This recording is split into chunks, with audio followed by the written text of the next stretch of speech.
Take my hand and come with me, darling, down to the shoreline. Take my hand and come with me, darling, down to the shoreline. Hello and welcome to the Nature Garden Podcast with me, Carl Steinson, and the Weekending Show team from Lionheart Radio.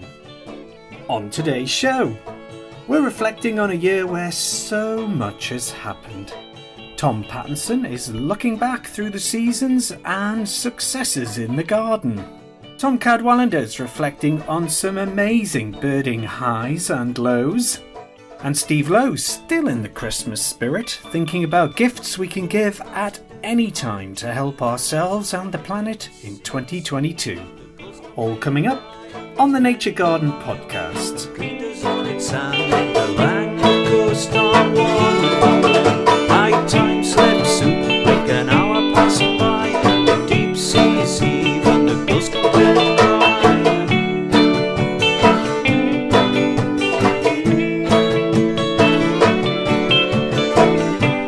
Again, won't you come with me, darling, down to the shoreline?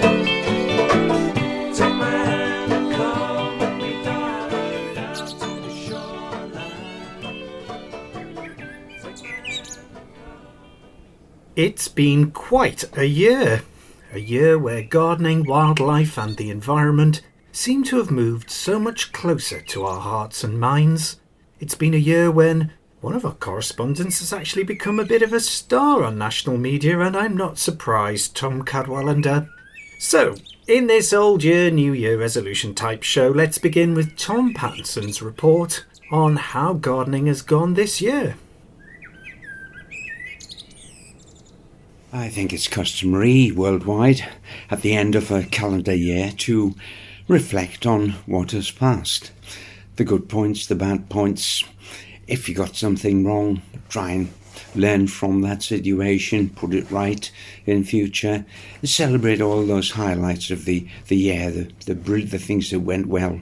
It's no different in gardening. We gardeners at this time of year tend to think about the crops, about the weather we've suffered or enjoyed, how different crops have gone, the vegetables, the fruit and the ornamental crops, not to mention the greenhouse. And of course there's all the wildlife around the garden. So I've been doing a bit of reflecting over this past year. Well, frankly, I lumped the past 2 years together because we've missed out on our freedom really and been confined to our gardens through no fault of our own, this pandemic, which continues at the time of my saying this. I've been thinking about how precious the garden has been to me. And as far as the year is concerned, well, not doing too badly. It's been a lifeline, of course, having this garden to relax in, grow a few crops, grow your own vegetables, fruit, and so on. It's also been difficult at times. The spring was slow to come. It was cold, long cold period. I think probably some of the birds suffered because of it. I know that nesting in the garden, I have blackbirds, thrush, robin, dunnock, and that sort of thing around about. Even the nesting boxes with the blue tits or the cold tits in, whichever gets in there first. Sometimes the great tit manages to squeeze in first. In fact, we had some hedge tree sparrows in as well for a couple of years. They have managed to survive. I think they were slow in starting though. Not sure how their numbers went at the beginning of the year. It was a cold spring. I look forward to planting my first early potatoes around the Easter period, late March, early April, whichever area it falls in. Get them planted, say Good Friday, and about 2 to 3 weeks later I expect them to be showing above the surface. Putting them in normal planting depth, they took about 5 weeks to come up. That's just a reflection of how cold it was at that time. Never mind, they grew and we had a good crop from them, so pleased with that. going into the summer bit, the highlight for me, it was really hot and dry at times. We had the watering can out, sometimes the hose, because some of the vegetables were really flagging. But we saw that off as well and had some decent vegetables from it. And the highlight for me were those fruit crops, the soft fruits, the raspberries, the blackberries, and the cultivated blackberry bramble with no thorns on. They were good too. And the red currants, black currants, gooseberries, they were good. And then we came to the pears outside, the conference pear, some decent fruits on that. Apples were outshining, they outshone the rest completely. Their apples were magnificent, and we're still enjoying them as we go into another new calendar year. They're in the store, in the garage. It's quite solid. Braeburn, the edible, the dessert type, it is really sound, and we're enjoying that one. And of course the Bramley seedling, along with one or two other cooking culinary apples. They're still good. So we moved on to winter, and I'm looking out the window. It's raining at the moment, unfortunately, and pretty cool out there. It's about 3 degrees Celsius, which isn't brilliant, but the leeks are as hardy as anything. There's some super sprouts out there we've been enjoying. Those are the two mainstays. And I tried to try a different plant or two each year, and this year it was a red Brussels sprout called Red Ball. Looked good on the plate and tasted good too.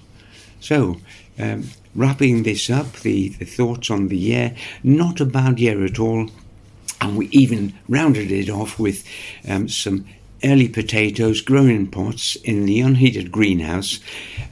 Christmas lunch, we had Charlotte, first early potatoes. They were magnificent.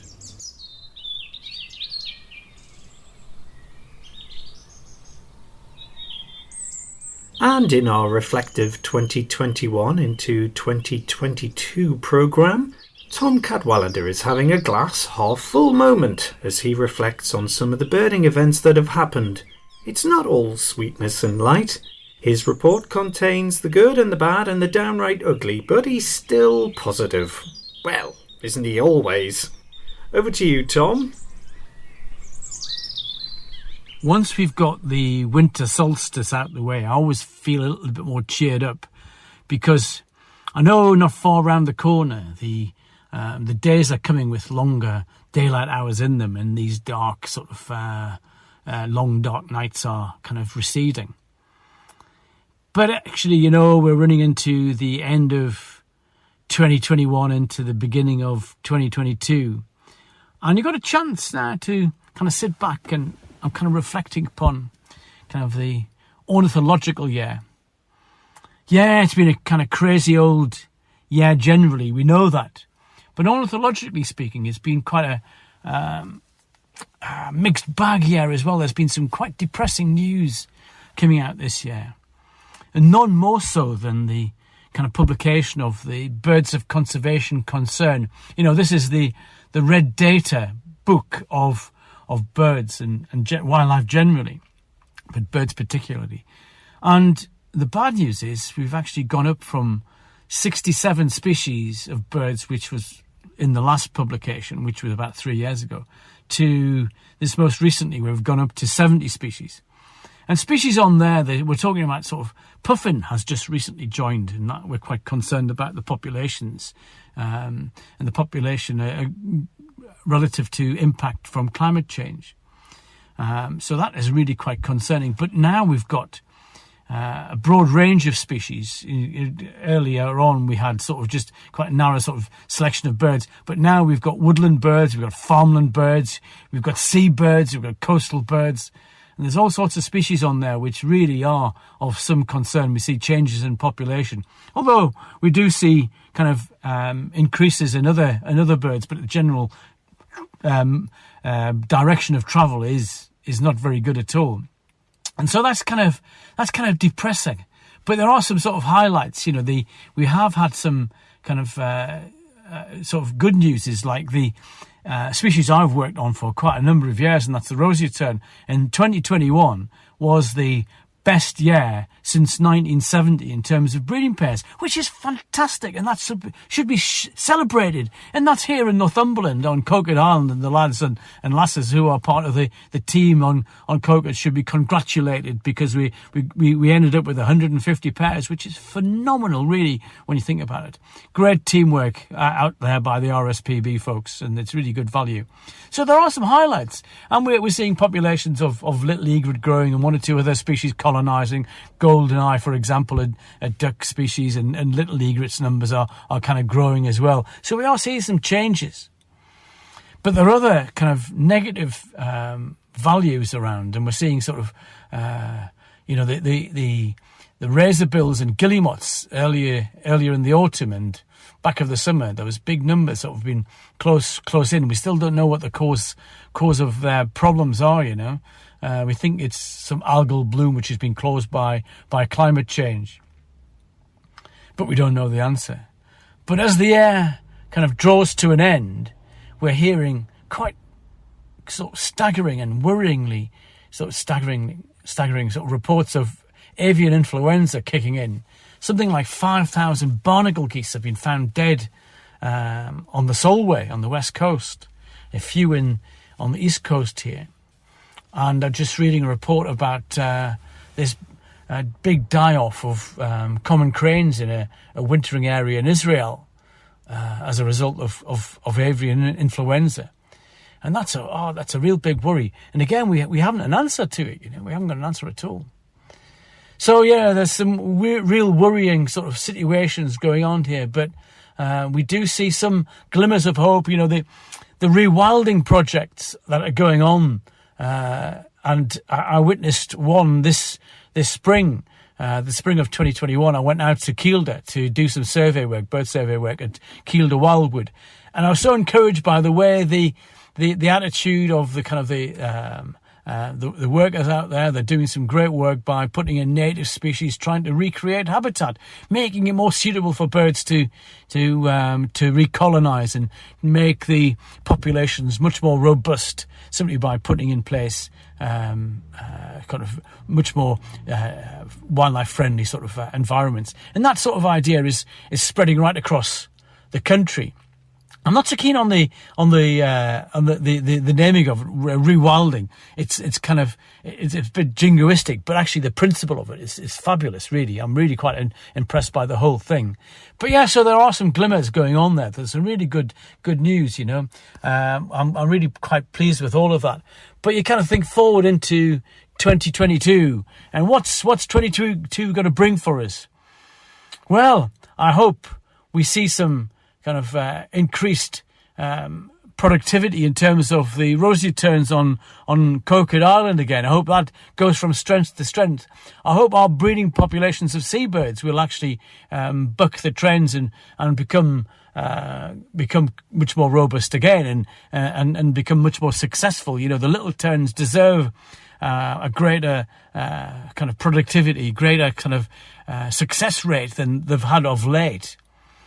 But yes, it's the endeavours of kind of volunteers, the endeavours of the kind of paid staff of the conservation organisations, you know, that deserve success. Again, we see the rewilding programmes increase and roll out, and we see some benefit being brought by agri-environment schemes where farmers are encouraged to do more on their land to encourage wildlife. And that's got to be a way forward, surely. And also the BTO, the British Trust for Ornithology, they've got this great programme of youth ambassadors coming in, and they're trying to get the young folks involved in enjoying birds, wildlife and generally, and birds in particular. And that's got to be good, you know. The more people we get involved in wildlife recording and wildlife appreciation, it's got to be good. It's got to be good. So I'm kind of encouraged by all of that. So there are some good things going on, as well as the kind of the negative things as well. So here's to 2022. Here's to bird watching in 2022. On New Year's Day, I shall be out looking for birds, and my new list, my 2022 list, gets off to a cracker, I hope. And More power to the elbow. Get out there and enjoy wildlife, folks. It's on our doorsteps. Enjoy it, rejoice in it, and celebrate it. Fantastic. Here's to 2022. All the best and Happy New Year. This is the Nature Garden Podcast with Carl Steinson, Tom Pattinson, Tom Cadwallender and Steve Lowe.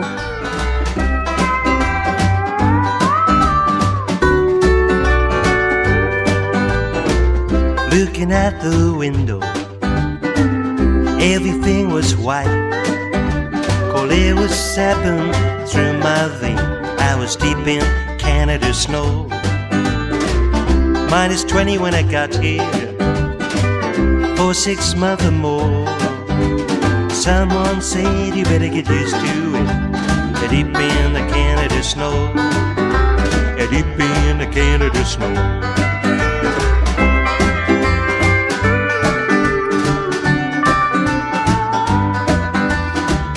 Five jumpers on to walk into town, 2 hats and a thermal coat.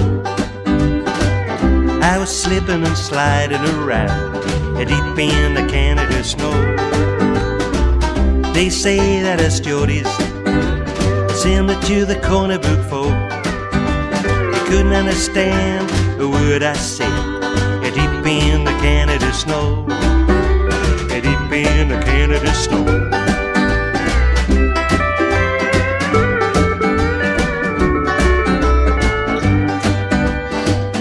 If you go to Newfoundland, you better beware. We have 2 lucky magpies, and they have great big grizzly bears, and that's the women at the Royal Legion. Was a swell place to be, Bob and me in grand hospitality, deep in the Canada snow, deep in the Canada snow.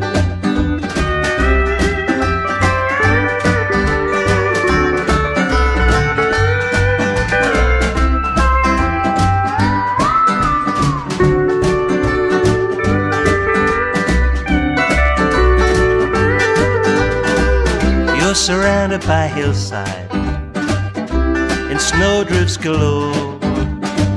There's a great community deep in the Canada snow, deep in the Canada snow, deep in the Canada snow, deep in the Canada snow.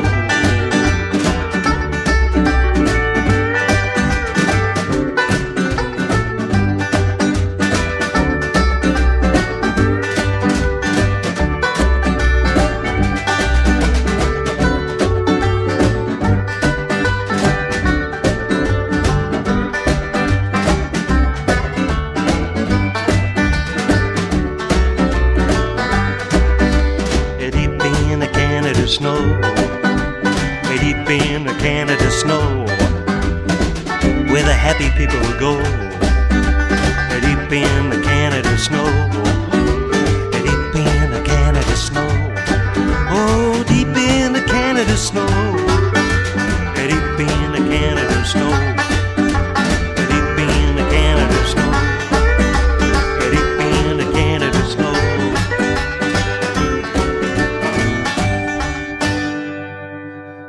Canada Snow by Shipcoat and Friends.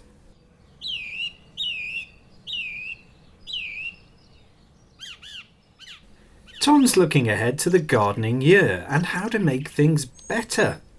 Here's Tom with a few positive and inspiring resolutions. Well, on the threshold of a new calendar year, we have to make, we gardeners, as everyone else does, some resolutions. Things we're going to get right in the coming year. Amongst mine is those mistakes. Occasionally, you really can't help it. It's just something that happens when you're growing a crop. You forget to water, or you fail to water for some reason or another, and because of that, some of the plants collapse. Keep on top of that. Also, out in the garden, a typical example is the arrival of cabbage white butterflies on the wing. I grow quite a few brassicas, cabbages, Brussels sprouts, purple sprouting broccoli, you name it. Some in summer, but mainly in winter. But in the summer crop, if a cabbage white butterfly gets a chance to lay the eggs on the underside of the leaf, the whole lot of leaves can be decimated very quickly by the resultant caterpillars. Cut that out. This year, I was a bit slow in putting up this fine mesh netting I've got to keep them out. Next year, it's going up even before they make an appearance. Things of that nature. Just little mistakes that are part of gardening, I guess, on the way to success. But cut out those simple mistakes. Next year also, or this coming year, I feel that I've got to be a little bit more decisive on occasions. You know, this procrastination is a thief of time. Well, it applies to gardening as well. Can't make your mind up which variety to have. Go for it. This year, with the Brussels sprouts, we're eating them at present. There's a red Brussels sprout out called Red Ball, and I tried to input a few new varieties every year just to try them out, see if they're as good as those outstanding, which have served me so well. And that was quite a good one, actually. It looks good on the plate, the red, right to the core. And of course, it was tasty. It was a Brussels sprout. So that sort of thing. Be fairly definite when you're deciding things. And if you procrastinate too much over whether you should buy, say, an apple tree and you have room for it, self-fertile, look at the cost and you, oh my goodness, that's too expensive. Just think of how many years you're going to have that apple tree and possibly outlive you. So go for it. What else have I got on this list of mine? Well, seeds, of course, and packets of seeds. Every year, I'm sure you're the same, you go to the drawer at the end of the year when you've done all your growing, vegetables, flowers, and you find a massive lot of packets of seed that you haven't had a chance to sow. Well, don't order so many. Order your basics. That's what I'm doing this year. I tend to get too many, and I get lots of coming in freebies on magazines that are sent here. So I've just got to share them out with the Garden Club members, but that just go steady on buying the packets of seeds, less of the impulse buying, which you never get sown. Can't sow them all. There's just a limited amount of space in the garden, for goodness sake. The other big thing for me is the no-dig policy. It's not a new idea. This is your vegetable bed. You don't dig and disturb the soil just beneath the surface. You keep putting layers of manure on, mulch and other organic material, and it builds up over time. You don't disturb the worms and the population of invertebrates beneath soil level.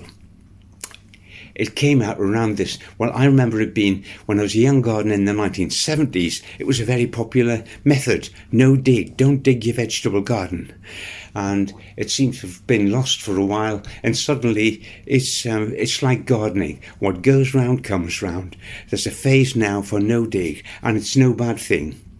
We're doing this with our island vegetable beds, and we've been doing it for a few years now, and it works well for us.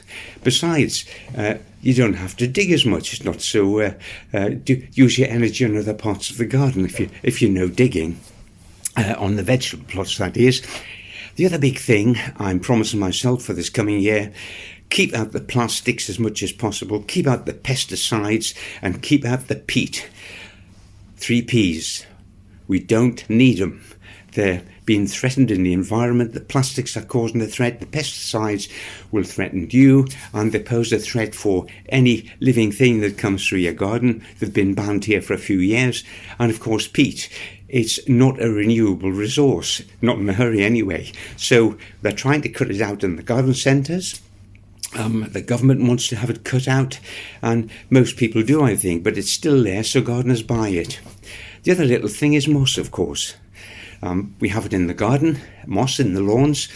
I don't mind, the birds feed, find food in there, different types of food come from it, and of course it's used for hanging baskets. We use it to top off the pots of indoor forced bulbs at the moment. Looks gorgeous to have a level of peat. I just get it from the garden. Watch the moss use as well. Okay, if it's in your own garden. The other big thing for me, and this is the final thing at the moment, I don't want to give myself too much pressure in making too many promises. But I'm going to keep doing the podcasts for the Nature Garden, of course, and for this programme. I'm still going to keep the weekly newspaper articles going. And this past year, I've made 1 or 2 short videos, 3 to 5 minute videos. And I've used 1 or 2 with the Garden Club, and they seem to go down quite well, covering a variety of subjects. So I'm going to do more of those in the coming year.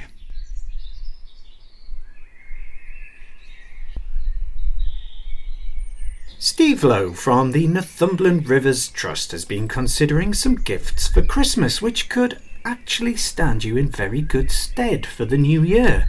Giving your time could be a genius thing to do. If anyone's looking for ideas, then you might actually like this little book that I found the other day called The Soaring Life of the Lark. It's not a very big book. It's only about 60 or so pages, and it's by John Lewis Stemple. But it's a nice little anthology all about larks, in particular skylarks. It's got a few little bits of poetry in. It's got a bits of conservation.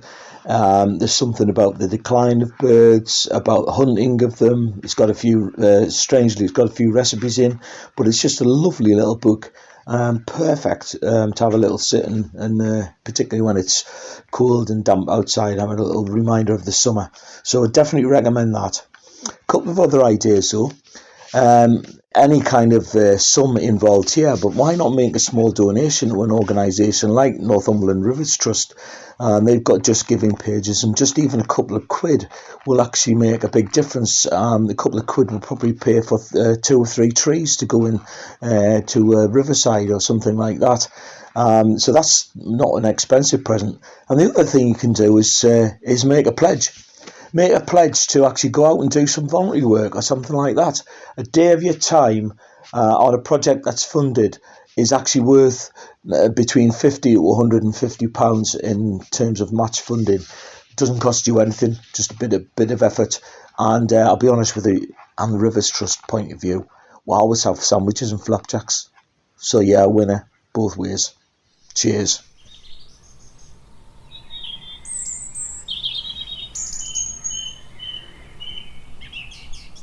Do remember, other charities and organisations do exist to give your time or money to, but please do get involved. There's so many benefits to volunteering, not least here with Lionheart Radio.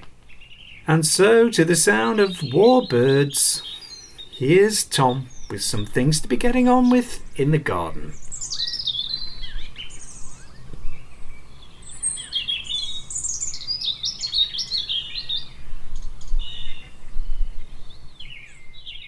So the jobs for the week. And first and foremost on my list is the birds. I've got to feed the birds. They entertain this household, and I'm sure many other households year round with their antics in the garden. They're nesting, they're squabbling, they're feeding. Oh, they're just a pleasure to have them in the garden. So this time of year, for goodness sake, it's payback time. Pay them for all that service and loyalty sticking around. I've got a bird feeding station with different choices of foods on for them, and more importantly, the daily watering. That's got to be a daily job, keeping on top of that, because some mornings, place is frozen solid, there's no water for them to drink. You've got to provide it, help them through this winter. The other thing is, on my list for the coming week, I've just finished picking the last of the late indoor chrysanthemums. There's a vase in the garden room in the house in the light, and it's just a pleasure to behold these late chrysanthemums. But the tops of the plants need chopping down now and consigning to the compost heap, and rejuvenate the border. It's the greenhouse border that they've been growing in. Some have been growing in pots on the border, and in those pots there is John Innes potting compost. Now, they've used up, they're quite strong feeders, and they have used up most of the NPK, the nutrients in that compost, but the compost itself is a good item to be spreading on the vegetable beds or anywhere else in the garden. useful. Don't waste it. Also, I grew a few potatoes again for Christmas lunch, Christmas dinner. It's Charlotte. We had them as early potatoes. They're grown in pots in that unheated greenhouse, and they have also John in his pot in compost, spent compost. That will go on the garden as a conditioner as well. Help keep the garden soil for growing vegetables and the fruit, of course, in tip-top condition. Those are things that I've got to do this coming week. I'm also looking at pruning. Now, rose pruning doesn't appeal to everybody, I suppose, but it's straightforward. I'm fairly hard on most of my roses, although different species, different types of roses need slightly different amounts taken from them. But most of the pruning takes place between the leaf fall in the autumn, deep in the autumn, until about the point of spring. Some people locally have already pruned their roses, and some will prune them late March. On pruning comes about January through to February. Any time at all. It's a frosty morning, you're treading on the soil, and it's hard soil, you're not spoiling the structure beneath. That's a good time to prune them, and of course your fruit trees, if there's any apples left to prune. So they are being pruned at the moment because I value the display of roses that I get. Beautiful, highly fragrant, such as Chandos Beauty, gorgeous perfume, the pink one. Oh, it's just brilliant, but it's put on too much growth. I'm going to reduce it by at least by half. And don't be afraid, you'll not kill the rose if you are pruning it and taking too much of it. All you do is delay the flowering. It'll happen just a little bit later than the end of June, as they flower first time, end of June round here. So I'm pruning those roses. The other thing I have to prune is the birch tree. It is a silver birch at the rear of the house, Betula pendula, and I have the birch Betula jacomontii Germans, which is this white-barked so-called ghost tree, which has a super bark, but it gets too big each year on year, and I have to prune it each year. I use the prunings to support my peas and beans in the vegetable garden. They're sort of supports, so the amount I prune off every year isn't wasted at all. So I've got to get the ladders out carefully and prune those. I'm sure you can find lots more jobs to do yourself in your garden this week. Whatever you're doing this week and the coming year, enjoy your gardening.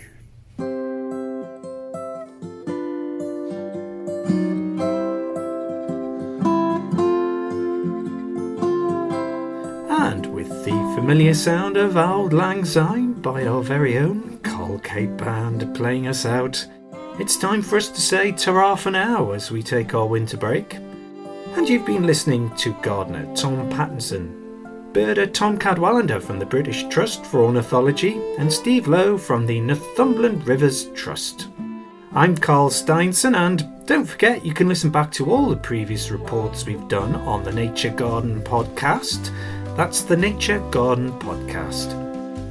Enjoy your gardening and time outdoors with nature, and we'll be back for springtime, so until then, bye for now, and we all wish you a very happy new year.